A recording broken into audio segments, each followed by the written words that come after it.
All right, today is November 16th, 2025, and I just actually am finishing uploading my previous Friday reads, which was quite a while ago, recorded quite a while ago, but I actually finally put it up now.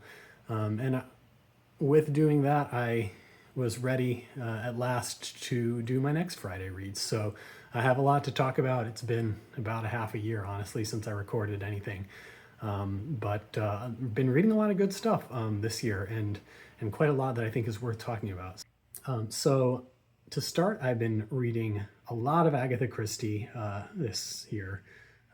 I've been working my way through the Marple series, which includes the previous one that I had read. I guess when I did my last Friday reads, I was reading Pocketful of Rye, which I have not released a video on yet, but I have recorded that video.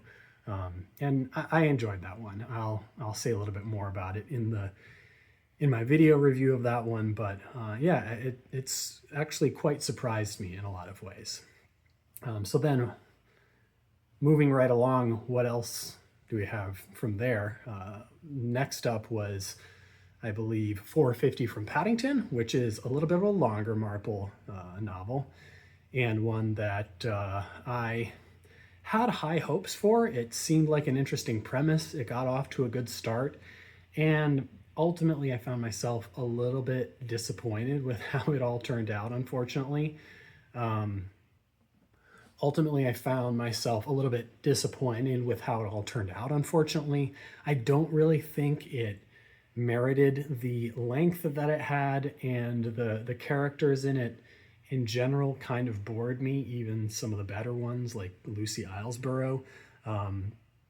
So overall, a little bit of a disappointment there, but it is what it is.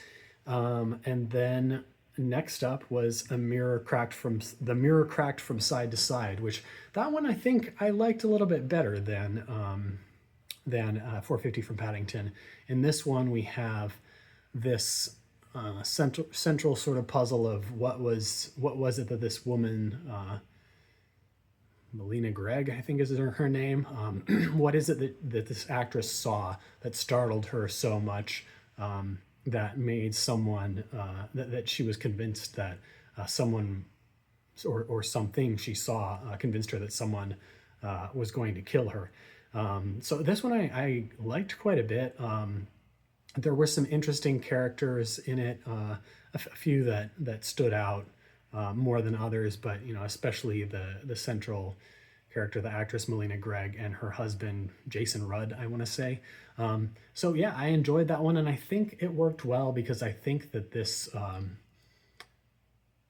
The Mirror Cracked from Side to Side, which I think is an excerpt from a Tennyson poem, The Lady of Shalott, is what I understood from reading this book, although I haven't read the poem. I think this central device or conceit, I think it's called, works pretty well because it actually is like somewhat of a mystery. This feels, I mean, we've seen things sort of like it before in Agatha Christie, but this one feels a little bit fresh, a little bit different than the context we've seen it in before.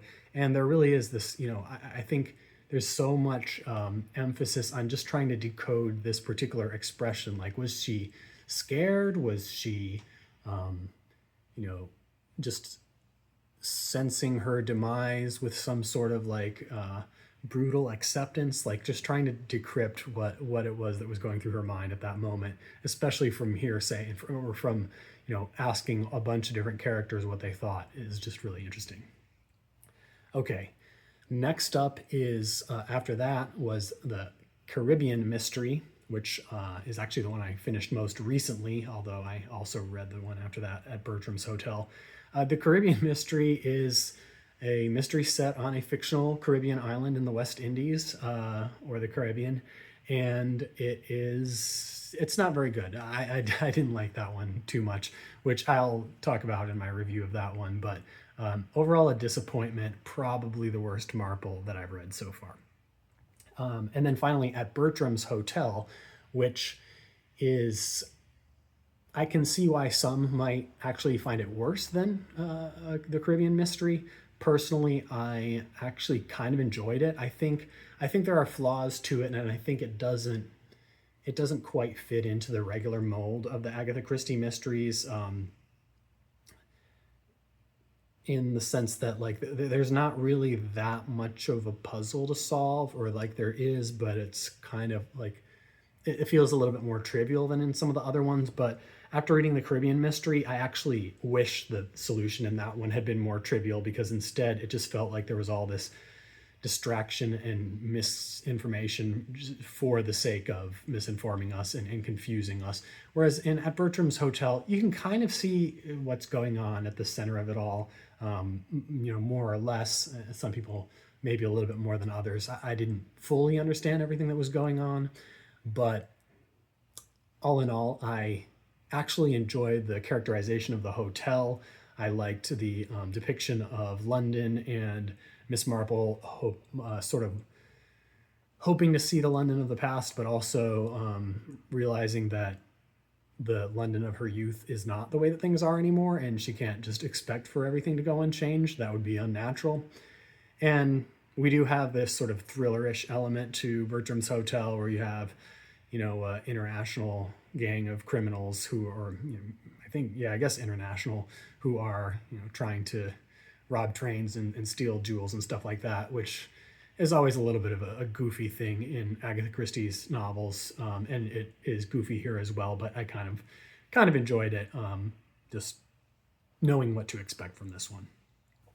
One other Agatha Christie novel, well, okay, not a novel, but a book that I read that is not a Miss Marple novel, was Witness for the Prosecution and Other Stories, which my favorite one of these stories was the title story, Witness for the Prosecution, which I think is an excellent short story, and I'd say one of my favorite things I've read by Christie, which is saying a lot. Especially, I've more often been a fan of Christie's novels than her short stories, or even her novellas. I like a little bit better than the short stories in general. Some may differ on that, but for Witness for the Prosecution, I really enjoyed it, and that was what made me pick up this collection at first to read it. But then, we have all these other stories, which interestingly it's a different collection of mostly standalone, I think all standalone mysteries. Like we don't see any of the typical detective investigators that are recurring across many stories. And most of them actually have a little bit of a supernatural sort of element. There's a hinted supernatural element, although it may or may not be the case that there's actually anything supernatural going on. They're a little bit spookier than your typical Agatha Christie mysteries, which I think was a little bit fun reading around Halloween time. Like if you think about the typical Poirot mystery versus something like And Then There Were None, And Then There Were None has more of like a sinister or dark, spooky feel to it, whereas like Poirot novels, they're dealing with murder, so they're not lighthearted, or same with Miss Marple, but they feel a little bit more removed from reality, or just I don't know. There's a fair amount of like fun in them. Not that these novels, or not that these stories in Witness for the Prosecution and Other Stories aren't fun, but they're more of like you're not lighthearted in any way. So I'd recommend that if you haven't read it before. I was surprised to see just how all of these stories were ones that I don't think I'd actually read any of them before, which I kind of was expecting to see some repeats, but that was not the case. So pretty interesting. I think most of them written earlier in Agatha Christie's career, like maybe in the 1920s, maybe early 1930s, but I think probably 1920s for almost all of them. Okay, moving on to another category of books that I was reading, which is more of sort of pop nonfiction type books of various kinds. I read, I mentioned in my last Friday Reads, I read On the Edge by Nate Silver, which I said a little bit about there. I won't say too much more about it, but it's about sort of having a risk-taking mentality, and how we often associate being a risk taker with you being kind of reckless, but there is a sort of personality, or a personality that you could be of this personality by nature, or you could sort of develop this personality through practice. But there's a sort of a personality of people who take risks in a calculated way that makes sense. And I think, like in the poker community, you see a lot of such play, like people who actually do well in poker, as opposed to, like, gambling addicts who are not making calculated risks, but really hoping to have that big win.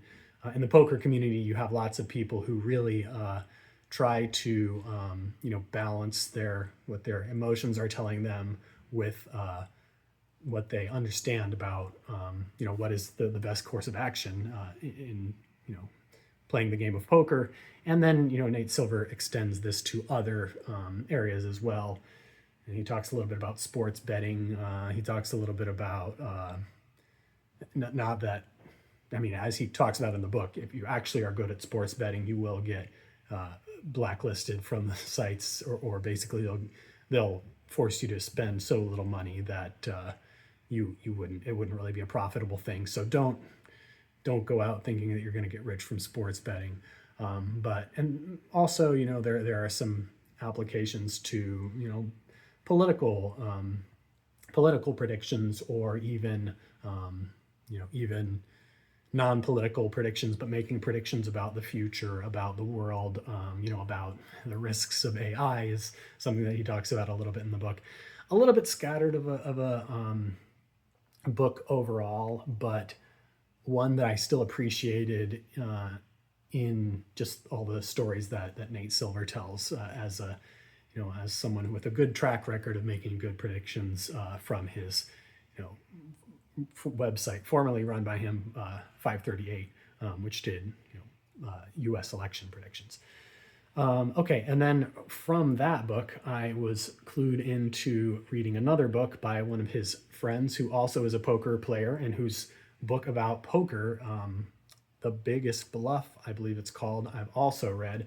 Marina Konnikova also has published a book earlier than The Biggest Bluff, I think, which was called The Confidence Game: Why We Fall for It Every Time. And I like this one a lot.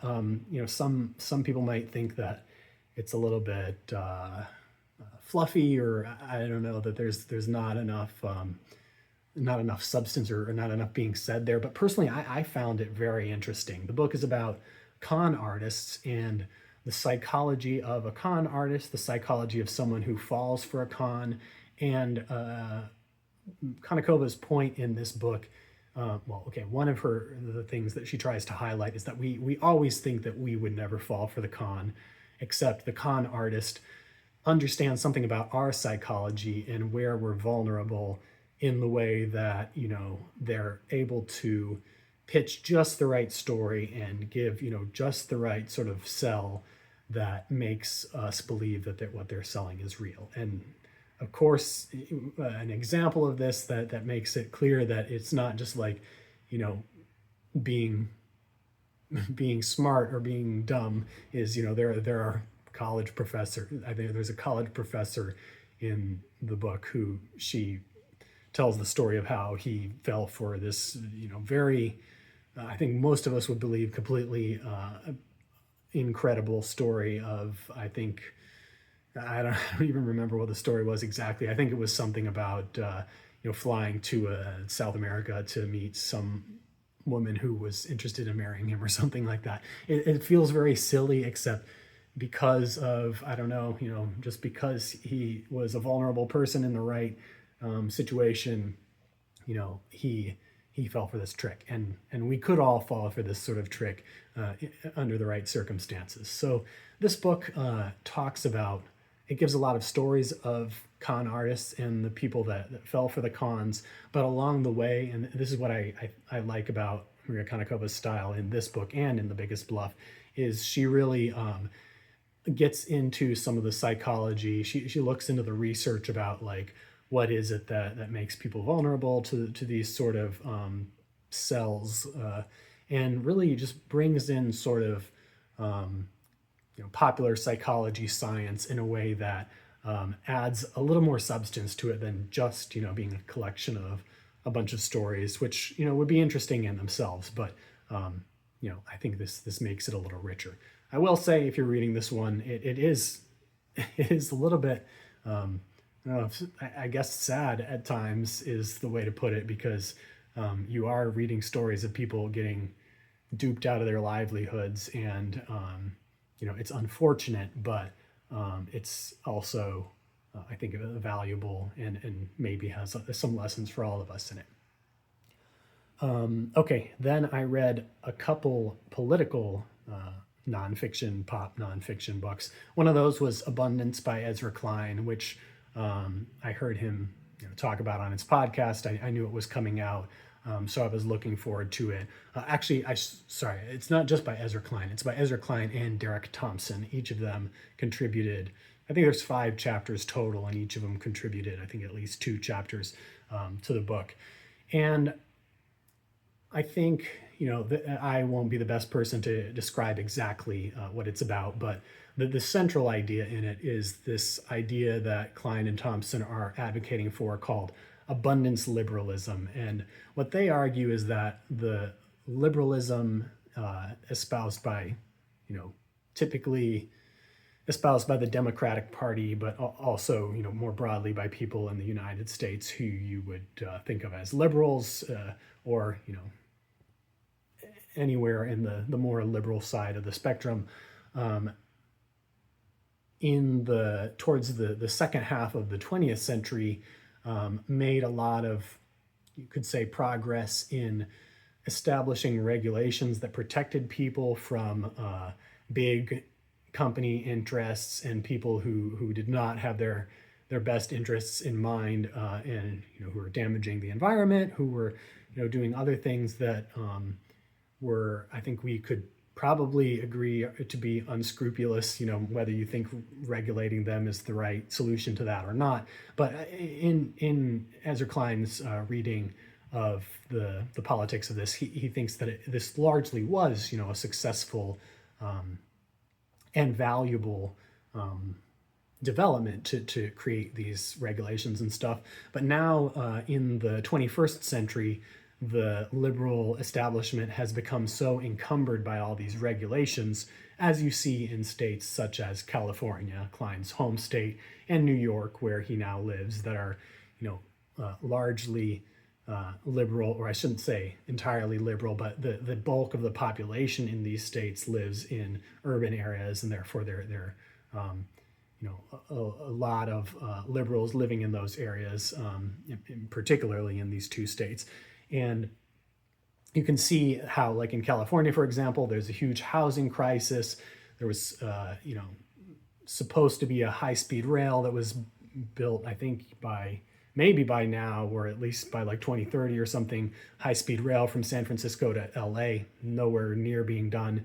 And he kind of talks about how the liberals have sort of, in their effort to make sure that no harm is done, kind of created this terrible bureaucracy that effectively makes it so that nothing ever gets done. Long story short, Ezra and Derek Thompson, they argue that what we need moving forward, and what the Democratic Party, I think, but liberals in general in the United States should be advocating for, is not this sort of, bureaucratic and solve everything by policy sort of, or by restrictive policy sort of liberalism, but instead a liberalism that actually gets stuff done for people, and that delivers on concrete things that people are asking for, and not in like a you'll see the results of this in 30 to 50 years away, but like actually delivering meaningful changes, whether it's, new housing or better transportation or the sort of projects, maybe scientific projects like, like vaccine research or maybe that's a bad example because that seems to have inexplicably become really controversial, but developments that are clearly benefiting the people in the community in the immediate present. So I really liked the book. I think it's pretty short overall. Like it's not it doesn't go into like incredible depth, but the idea that it's pitching and the argument that it's making for how the liberal establishment or what should be the new liberal establishment in the United States, how they can actually gain more of the public's trust, since frankly right now, as I think Klein and Thompson acknowledge, the public is the public is not particularly trusting of the Democrats and the liberals right now, even people that actually vote for them. So yeah, that's an interesting one, and one that I recommend if you're interested in the topic. Then the other political book that I read was The Rise and Fall of the Neoliberal Order by Gary Gerstle. This one, I'm trying to recall exactly when it was written. Probably, I think it was before Trump was elected the first time, but maybe not a whole lot before. But I could be wrong. It could be slightly after. In any case, Gary Gerstle is a political scientist who previously had a book, I think, called The Rise and Fall of the New Deal Order, which talks about how there was what he calls a political order, which was the New Deal order brought about by FDR in the years following the Great Depression and World War II. And this political world, in this political world, there were like certain liberal developments that became so accepted on both sides of the political mainstream and in both parties that they came to dominate politics for a while, all up until a point where, for reasons that I don't even fully recall what they were, this New Deal order sort of collapsed and became replaced by what he then calls the neoliberal political order in the U.S., which involves more of some deregulation and more, more of a reliance on the free market. And I will say that if you don't understand what neoliberalism is, this book doesn't exactly make it super clear either. It just seems sort of like Gary Gerstle is pointing to, like, here's what happened in the years of maybe, I don't know, like 1880s, late 1880s to like, he's arguing that it collapsed maybe around 2010, like around the time of the economic collapse, the recession in 2008 in the US. But he's basically saying like, okay, there's these various things that you might not think are totally related. This is neoliberalism. This is the neoliberal order. And I wouldn't say that I'm skeptical entirely that there is a thing called that we can call neoliberalism overall that has certain political trends to it and certain implications, and that became people became disillusioned with during the fall or the financial crisis of 2008. I can believe that, but I don't. I feel like Gary Gerstle is trying a little too hard here to make this idea of a political order work. I do think it's interesting. I think it can be a valuable way of viewing things as long as we don't take it too concretely as if it's some grand truth. I mean, I think there's other ways that you could view there as being different political orders as well. Like maybe there's different overlapping themes throughout history. And I don't know if it's quite as simple as there was the New Deal order, then there's the neoliberal order, and then there's whatever comes next, which, what comes next, I think is still a question for us because, some of these things you can only really understand in hindsight what what becomes of it. But I think there's certainly, I think we certainly are coming into an era where people are not, in the United States, where people are not content with kind of just letting the old political establishment, whether it's the Republicans or the Democrats, as they existed in the early 2000s. People are not content with letting the Washington bureaucrats figure everything out. Whether you agree with that or not, like whether you agree that these are not the right people to figure things out, it seems like we have the public has generally decided that at least for now, these they have low faith in the political establishment, and it's leading to changes that are still developing today. So overall, I think Rise and Fall of the Neoliberal Order, kind of an interesting book. But I think if you want to hear what it's about, you could read a summary of this and pretty much get the gist of it. And I'm not sure that like reading 400, 500 page book, whatever it is, I'm not sure that will really enhance your understanding of it that much further. So yeah, kind of a weak recommendation on that one, even if it's kind of an interesting idea. Okay, moving on to other nonfiction that I read. I read several books about England and London in preparation for a trip that I was doing this year. One of those, and the biggest one of them, was The English and Their History by Robert Toombs, which is a book that does focus specifically on England as opposed to all of the United Kingdom. And I found really interesting because there's so many English historical figures and periods that are just referenced very frequently in not only in English literature, but like just in popular culture. You'll recognize names like Henry VIII, Anne Boleyn, any of the Shakespeare kings, Richard III, or some of these kings that maybe are a little bit less well known, but that are definitely have sort of a cultural significance. William the Conqueror, and that's just a handful of them. Queen Elizabeth, Queen Victoria.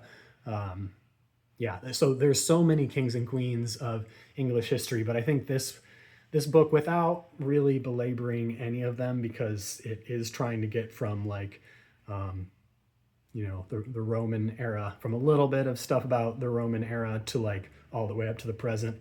It obviously is sparse in its coverage of every single point along the way, but I think it's really a nice introduction and overview of everything that happened through English history from sort of the fall of the Roman Empire. I think there's not really a whole lot about the Roman Empire in this book, and it sort of really takes off after that point.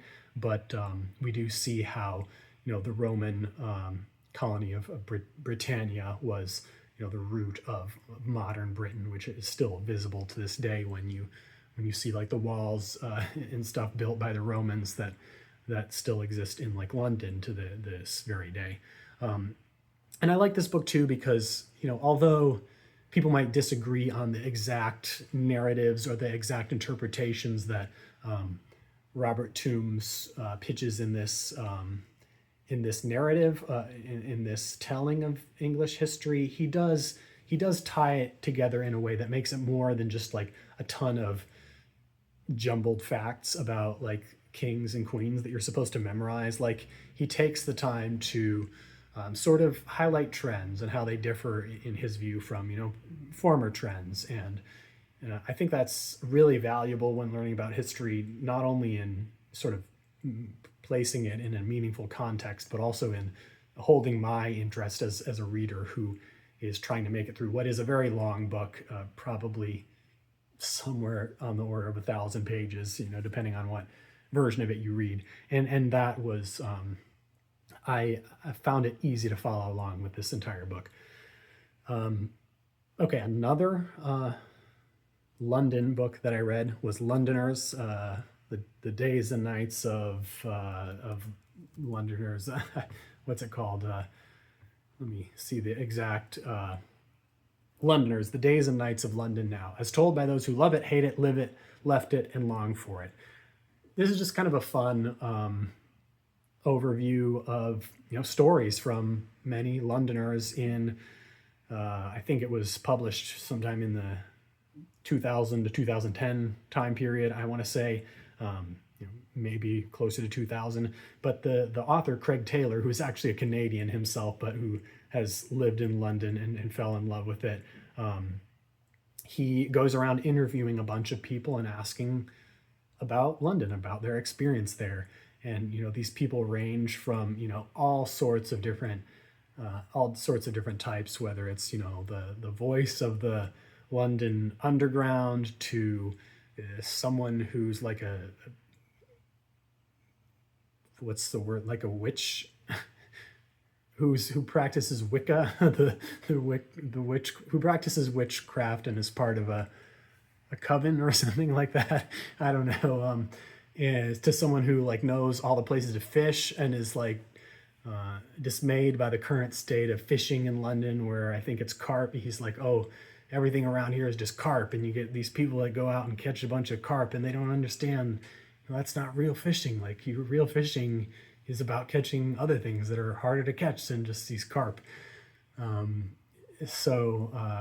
you get a whole range. You get people who were homeless for a while, who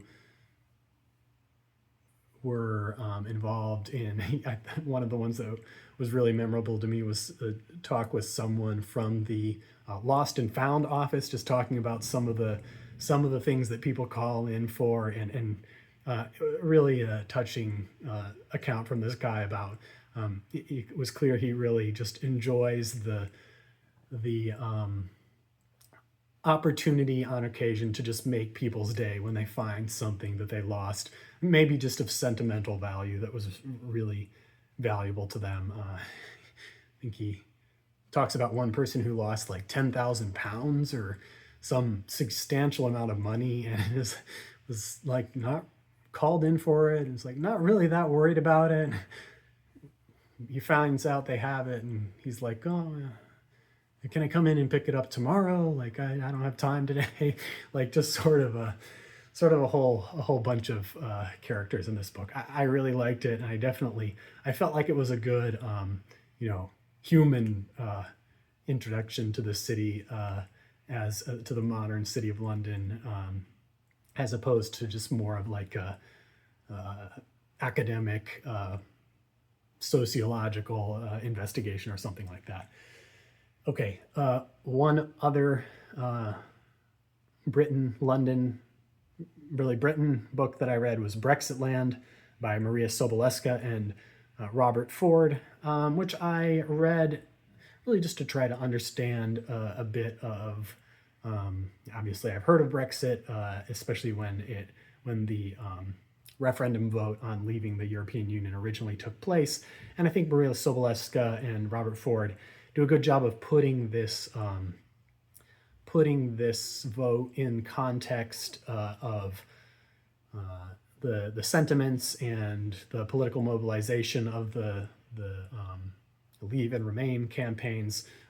They argue that part of why the Leave campaign picked up so much success is that there were people that were passionately supporting the Leave campaign, whereas the Remain campaign was at best sort of something that the politicians seemed to be a little bit ambivalent about, like making recommendations such as, well, all things considered, I slightly lean in favor of Remain because of, and then give some sort of economic description that your average public, including myself, was not really able to appreciate the validity or become passionate about it in any way.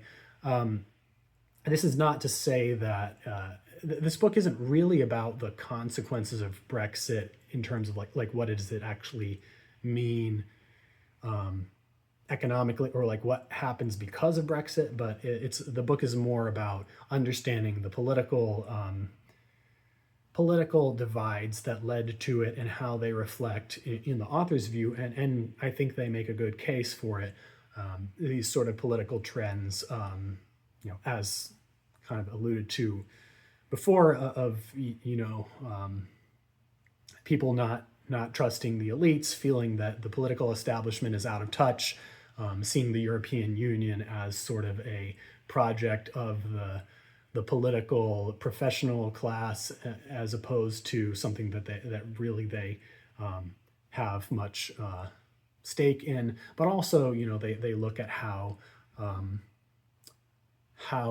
it reflects sort of, most people don't really have a strong, most people in Britain do not really have a strong identification, like a personal identification with Europe. They're more likely to identify with Britain, or maybe, if they're Scottish, which is another political debate that the authors talk about in a little while, for a little while in the later part of the book, about the Scottish independence referendum. If you're Scottish, maybe you identify as Scottish first, and maybe you identify as British, maybe not so much. But you ask people, about where they're from, and they're not going to say Europe. I think very interesting overall, and definitely interesting for me, seeing how much parallels sort of political developments that we've seen in the United States, and probably elsewhere in the world as well, particularly in other European countries maybe. But I think overall, one weakness of the book is that it ends, of course, you can't see the future, but since it ends in, I think, 2018, like only a couple of years after the Brexit referendum took place, there's a little bit of coverage of the aftermath of the original vote, and how subsequent elections were kind of seen as as opportunities for people to voice their favor. And at the time, the authors viewed these Leave and Remain camps as being very indicative of, or like, almost sort of a new political identity of the people who voted, like sort of in the way that, in my opinion, sort of in the way that like Trump voter seems to be almost like a different sort of, like Trump voter or non-Trump voter seems to have become like a different political designation that almost holds more weight for people in the US now than like Republican or Democrat. But I guess from some limited research, which, I'm not British and I don't understand all the politics, but from some limited research, it seems like, other things have come up in British politics, and that debate, while, people haven't forgotten about it, seems to have like cooled down a little bit. And most people, it's not the thing on the most on the forefront of their minds right now, whether they voted to leave or remain. But I could be wrong there. But I think maybe this book is a little bit makes too much of a positive claim at the end about like this is going to change everything, the Brexit vote. And I think it's capturing a dynamic, a political, some political realignment that is correlated with how people voted on Brexit, but it's not. I don't think that the Brexit itself is like the alignment. I think it is a emblematic of some realignment that probably is taking place, and that is going to require more investigation and more seeing what happens to really understand what the new political camps are in Britain. Okay, a few more books that I've read that were fiction books. One of them, not really a book so much as a play, was King John by William Shakespeare. Not actually one of Shakespeare's most famous plays, but I am going to do I'm actually going to do a review on this one that I've written already, collected my thoughts on it. I liked it a lot. I haven't read all the King plays. I started with this one mainly just because it was the first one chronologically of the like historical plays about the Plantagenet dynasty. as I understand it to be. But I enjoyed it, and I think there's some interesting themes in it, and I think it's also pretty easy to follow as Shakespeare plays go. I found it quite a bit easier to follow than like King Lear, even though King Lear is very famous for many reasons and for valid reasons, but I think maybe a little bit more approachable than some of the other Shakespeare plays that I've read. So I if this is the worst that Shakespeare's got to give us, then I'm looking forward to reading some more of his stuff because I quite enjoyed it. I also just finished reading Brick Lane by Monica Ali, which is, I'd also like to do a dedicated review on this one. It's about a Bangladeshi woman who immigrates to Britain, to London, as part of an arranged marriage with a man who lives in London, also originally from Bangladesh himself. And it's about the life that the two of them live, mainly the main character Nazneen, but also, her husband Chanu is a very major character. It's about the life and the family that they find themselves raising in London. And I really liked this book. I actually, I think it's one that takes a little bit of time to sink in as you're reading it and even afterwards, but I think I think the characters in this book are portrayed so richly. This community of Brick Lane, or Tower Hamlets on the east end of London, I think it's just portrayed so well in a way that is honest about the struggles that they're facing, but also very empathetic, even with without portraying all these characters to be like saints and the victims of persecution who are like themselves flawless. Like, they can be facing discrimination and also making some mistakes at the same time. But in my opinion, they largely come out as, okay, there's going to be some characters that you don't like that were not really meant to like, but even those characters are going to have like some redeeming qualities to them. I really just like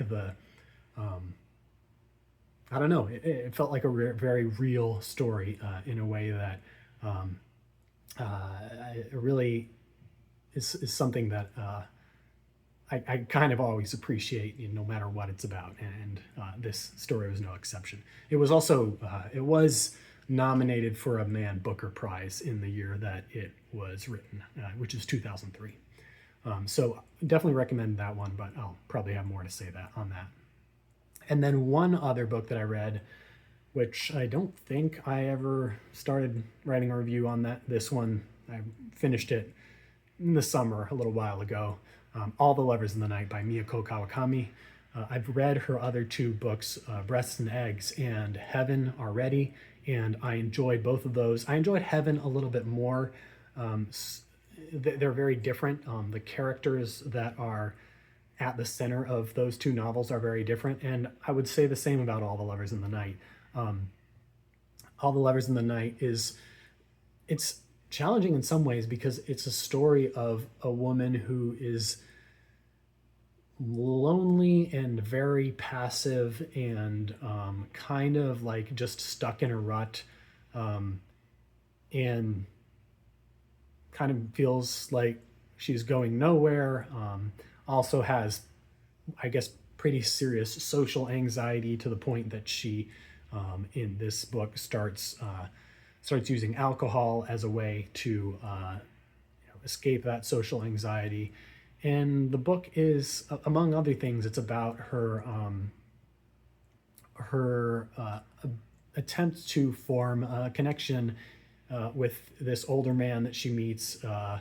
I think just stumbles upon when she's thinking about taking classes at like the community college or the community center, which I'm pretty sure she doesn't actually end up doing because she's too anxious to do it. But I think, especially given just how like